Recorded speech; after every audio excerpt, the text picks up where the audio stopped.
نحمدہ ونصلی علی رسولہ الکریم اما بعد۔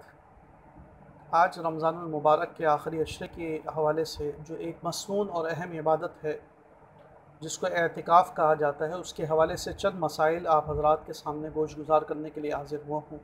اعتکاف یہ ایک ایسی عبادت ہے جس کو حضور صلی اللہ علیہ وسلم نے ہمیشہ انجام دیا ہے۔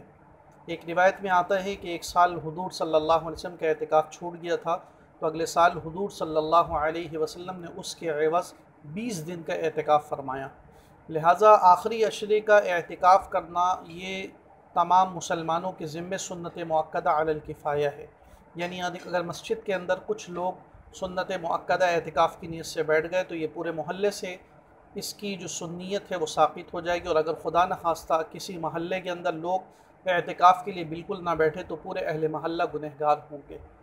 اعتکاف کے جس طرح سنت مردوں کے حق میں ہے، اسی طرح اعتکاف خواتین کے لیے بھی مسنون ہے۔ خواتین کے لیے اعتکاف کے لیے وہ جگہ ہے جو ان کے گھر کے اندر ان کے لیے نماز کے لیے مختص ہو۔ روایات حدیث میں یہ مضمون متعدد جگہوں پر موجود ہے کہ مسلمان گھر کے اندر ایک ایسی جگہ ضرور ہونی چاہیے جہاں وہ نماز، عبادت، ذکر و تلاوت وغیرہ کر سکے۔ تو اگر کسی کے گھر میں واقعتاً ایسی جگہ مختص ہے تو گھر کی مستورات کو ایسی ہی جگہ پر اعتکاف کرنا سنت ہے، ان کے حق میں بھی یہ سنت ہے، اور وہ گھر کے اندر وہ حصہ جو نماز پڑھنے کا، ذکر و تلاوت کا ہے، وہ حصہ ان کے حق میں مسجد کی طرح سمجھا جائے گا۔ جس طرح مردوں کو بلا ضرورت طبعی اور شرعی مسجد سے نکلنے کی اجازت نہیں ہوتی، اسی طرح ان خواتین کے لیے گھر کے اس حصے سے بلا ضرورت طبعی اور شرعی باہر نکلنے کی اجازت نہیں ہوگی۔ جس طرح مرد اگر مسجد سے بلا ضرورت باہر نکل جاتے ان کا اعتکاف ٹوٹ جاتا ہے، اسی طرح خواتین کا بھی اس حصے سے نکلنے کی صورت کے اندر اعتکاف فاسد ہو جائے گا۔ اور اگر بالفرض گھر کے اندر کوئی ایسی جگہ مختص نہیں ہے تو خواتین ایک ایسی جگہ مختص کر لیں اور اس جگہ کے اندر بیٹھ کر ہی اعتکاف کریں اور اس جگہ سے بلا ضرورت شدیدہ باہر نہ نکلیں۔ مردوں کے حوالے سے جو مسائل ہیں وہ تو پھر ہمارے ہاں کچھ حوالے سے معروف ہیں اور کسی طور پر لوگ اس سے واقف ہیں۔ خواتین کے حوالے سے جو اس کے مسائل ہیں ان کے بارے میں متعدد سوالات ذہن میں جنم لیتے ہیں اور پیدا ہوتے ہیں۔ تو اس حوالے سے یہ بات پہلی بہت اہم جو مختلف خواتین کی طرف سے پوچھی گئی ہے کہ آیا گھر کے اندر اعتکاف کرنے کی صورت میں گھر کے جو محرم مرد ہیں ان سے بھی پردہ کرنا ضروری ہوگا یا نہیں؟ خواتین یہ سمجھتی ہیں کہ اگر گھر میں اعتکاف کیا ہے تو اس کے بعد گھر کے محرم مرد، یعنی اگر باپ ہے یا بھائی ہے یا شوہر خاوند ہیں، ان سے بھی پردہ کرنا ضروری ہو جاتا ہے۔ یہاں یہ مسئلہ ذہن میں رکھیں کہ خواتین کے لیے نامحرم سے پردہ کرنا اعتکاف اور غیر اعتکاف ہر صورت کے اندر ہے، چاہے وہ اعتکاف میں بیٹھی ہوں یا اعتکاف میں نہ ہوں، نامحرم سے پردے کا حکم ایک علیحدہ حکم ہے۔ اور جہاں تک رہی بات کہ جب وہ اعتکاف میں بیٹھی ہے تو اعتکاف میں بیٹھنے کی صورت میں آیا اگر محرم مرد ان کو دیکھ لیتے ہیں تو اس سے کوئی اعتکاف پہ اثر پڑے گا؟ تو ایسا ہرگز نہیں ہے، اعتکاف پہ کوئی اثر نہیں پڑتا۔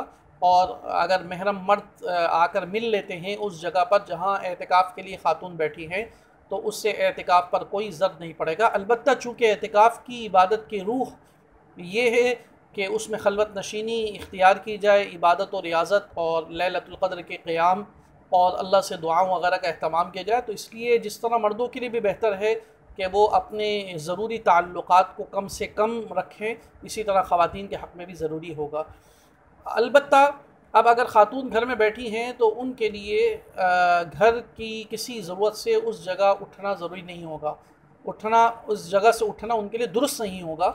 بعض اوقات ایسا ہوتا ہے کہ کوئی خاتون ایسی ہیں کہ جن کے گھر کے اندر کام کاج کرنے والا کوئی نہیں ہے، تو ایسی خواتین اعتکاف میں بیٹھنے کے بجائے ایسا کریں کہ گھر کے کام کاج کی ذمہ داریوں کو پورا کریں اور پھر جو فارغ وقت، فرصت وقت ملے اس کو رمضان کی راتوں کے اندر عبادت و ریاضت کے اندر صرف کریں۔ ایسی ہی خواتین اعتکاف میں بیٹھیں کہ جو اپنے گھر کی ضروریات اور گھر کے معاملات سے فارغ ہو سکیں، اور جب وہ فارغ ہیں البتہ اگر کوئی ان سے آ کر گفتگو کر لیتا ہے، کوئی ان سے آ کر بات کر لیتا ہے تو اس سے کوئی اثر نہیں پڑے گا۔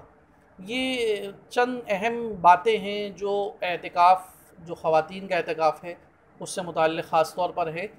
امید ہے کہ انشاءاللہ ہم ان مسائل کو ضرور ذہن میں رکھیں گے۔ ایک اور مسئلہ کہ اگر بلا ضرورت نہانا ہو تو بلا ضرورت نہانا اعتکاف کے اندر نہ ہی مردوں کے لیے ہے اور نہ ہی خواتین کے لیے۔ مردوں کو بھی یہ ہدایت کی جاتی ہے کہ اگر جمعہ کا دن ہے اور وہ مصنون غسل کرنا چاہتے ہیں تو وہ مصنون غسل نہ کریں. ہاں شرعی کوئی ضرورت پیش آ جائے تو اس کی وجہ سے ان کو غسل کے لیے نکلنے کی اجازت ہے.